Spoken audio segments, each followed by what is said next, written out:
You've done an absolutely stunning job here. You didn't just get it over the line, you blew the doors off.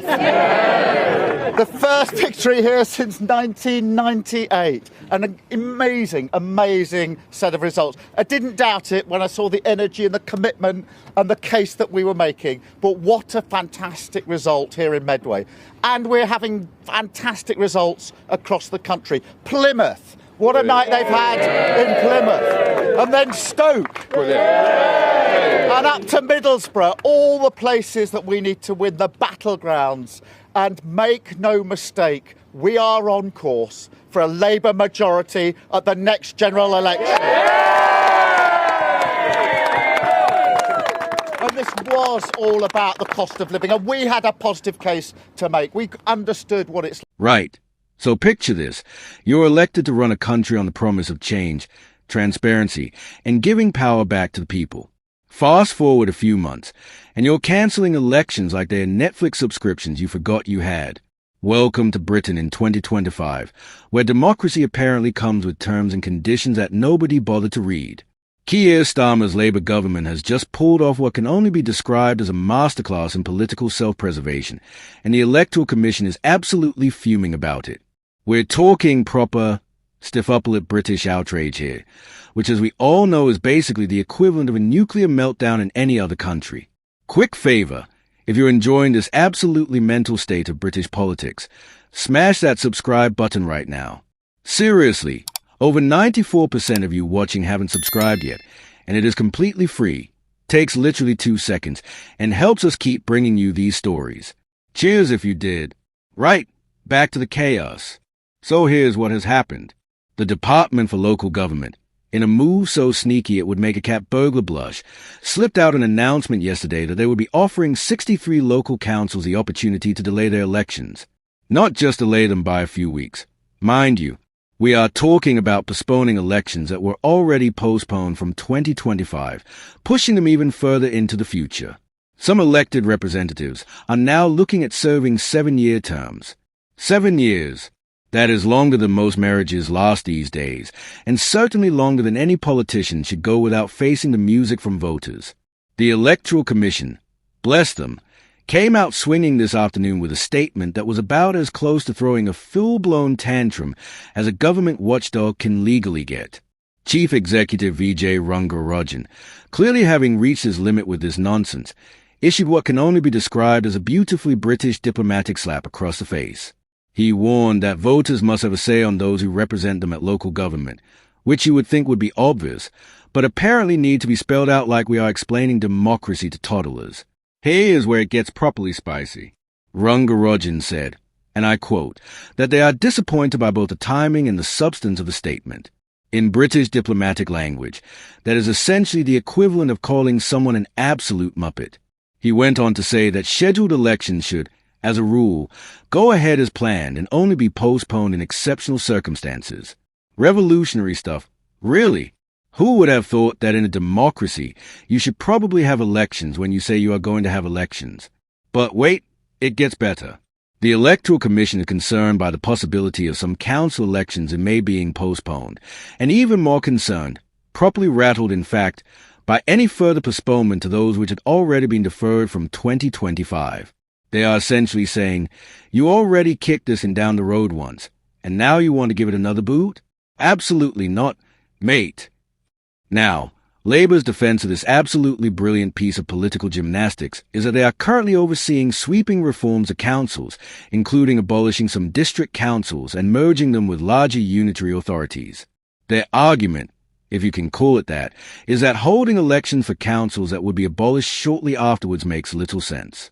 Which, on the surface, sounds almost reasonable until you remember that thing called democracy where people get to vote regardless of how inconvenient it might be for the government. Ministers have been running around trying to justify this decision like it is perfectly normal to cancel elections because, whoops, we are a bit busy reorganizing things. It is like canceling your driving test because you have not bothered to learn how to parallel park yet. The answer is not to cancel the test indefinitely. The answer is to sort yourself out and take the bloody test when it is scheduled. The Electoral Commission was having absolutely none of it. As a matter of principle, they stated quite clearly that they do not think capacity constraints are a legitimate reason for delaying long-planned elections. Capacity constraints. Let that sink in for a moment. The government is essentially saying they are too busy to do democracy right now. Can we pencil it in for later? It is like telling your boss you cannot come to work because you are too busy being employed. The logic simply does not track. But here's where it gets properly concerning, and this is a bit that should have everyone paying attention. The Electoral Commission warned that extending existing mandates risks affecting the legitimacy of local decision-making and damaging public confidence. There is a clear conflict of interest in asking existing councils to decide how long it will be before they are answerable to voters. Think about that for a second. You are asking turkeys to vote on whether Christmas should be postponed. Spoiler alert. They are going to vote yes every single time. The opposition parties have absolutely lost their minds over this, and frankly, you cannot blame them. So James Cleverly, the Conservative Shadow Home Secretary, came out with both barrels blazing. He accused Labour of running scared from the voters, which is a bit rich coming from the Tories considering their recent electoral performance, but even a broken clock is right twice a day. Cleverly blasted that Labour promised council elections would go ahead as planned as recently as last week, and now they are saying they will not. Another broken promise to add to the collection. He pointed out that voters will now be denied the right to elect their own representatives, and this is not the first time under this Labour government. Labour, according to Cleverly, are absolutely terrified of the voters. They thought they could completely overhaul the local government and stack the deck in their favour, but they were wrong. Earlier this month, Labour cancelled mayoral elections, and now they are at it again with council elections, fiddling with the democratic process to serve their own political interests like it is a game of Monopoly, and they are moving the pieces when nobody is looking. Cleverly hammered home the point that it cannot be right that some elected representatives will now be serving 7-year terms. The Electoral Commission warned the government that elections should not be delayed by more than a year, but that has clearly fallen on deaf ears. Labour, he claimed, pushed these changes through at an unrealistic pace and is now blaming local leaders for not being ready. It is a political equivalent of showing up to a group project having done absolutely nothing and then blaming everyone else for the presentation being rubbish. The Conservatives, trying to position themselves as the defenders of local democracy, which is absolutely hilarious given their track record, are now claiming that Labour talks a good game about empowering communities but have shown their true colours with their top-down approach to local government and their disdain for local democracy. Only the Conservatives, cleverly insisted, will ensure residents get a fair deal. The irony is so thick you could spread it on toast. But then, just when you thought this political circus could not get any more entertaining, in rolls Nigel Farage like a bull in a china shop wearing a Union Jack waistcoat. The Reform UK leader absolutely demolished both Labour and the Tories in one fell swoop, which is actually quite impressive when you think about it. Farage slammed the Tories and demanded that Kimi Badenoch instruct Conservative council leaders to allow elections to go ahead, because apparently some Tory-controlled councils are also quite keen on this whole postponing accountability thing. Farage blasted, with his characteristic subtlety, that turkeys do not vote for Christmas, and Tory county councils look set to collude with Labour to keep their control until 2027. He went full nuclear with a comparison, stating that only banana republics ban elections, and that is what we have under Starmer. Now, calling Britain a banana republic is a bit much, considering we do not even have the weather for proper bananas, but you have got to admire the man's commitment to hyperbole. The thing is, underneath all the political point-scoring and theatrical outrage, there is a genuinely serious issue here. Democracy is not something you can just pause when it becomes inconvenient. It is not a Netflix series you can come back to later when you fancy it. Elections are the fundamental mechanism through which citizens hold their representatives accountable. When you start postponing them, extending them, and generally mucking about with a schedule, you are fundamentally undermining the social contract between the government and the governed. The local government department, trying desperately to pour water on this political dumpster fire, issued a statement saying they are taking a local-led approach. Councils are in the best position to judge the impact of postponements on their area, and this government will listen to them. Which sounds lovely in theory, but as the Electoral Commission quite rightly pointed out, asking councils to decide whether they should face elections is like asking a student to decide whether they should take their exams. The answer is going to be influenced by more than just pure educational theory, shall we say, The government spokesperson went on to explain that these are exceptional circumstances where councils have told them they are struggling to prepare for resource-intensive elections to councils that will shortly be abolished, while also reorganizing into more efficient authorities that can better serve local residents.